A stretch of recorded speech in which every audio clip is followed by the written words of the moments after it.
So, the concept of integrated coastal management.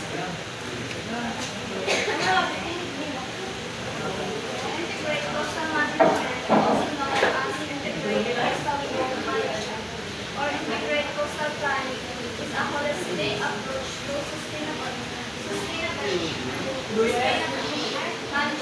Napungkuan sila. Recognizing the interaction between environmental, social, and economic systems. Wala. Dahil di ba lang?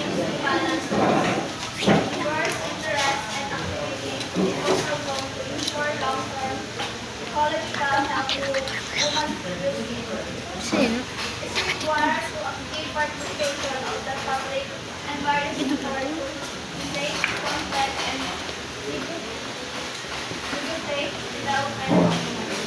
So, ang ICM po no, nakahandong sa balanse ang malansain ang aktibidad sa baybayin. Kaya, para siguro, ang kaayos-awas ng economic pagkakalas para nahanglan man sa importasyon sa publiko kaglansain na sektor para mamagpuan.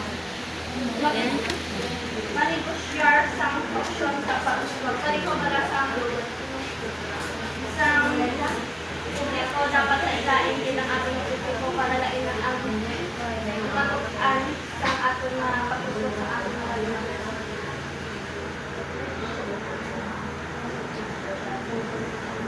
Ang mga isang example sa coastal zone management.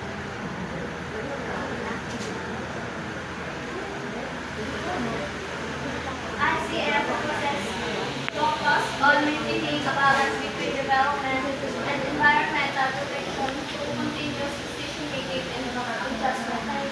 For example, maintaining the balance between development and environmental balance between development.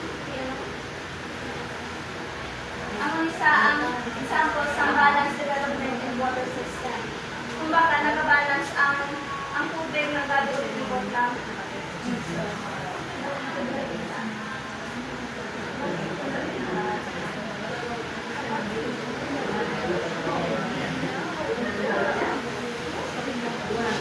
Ang sa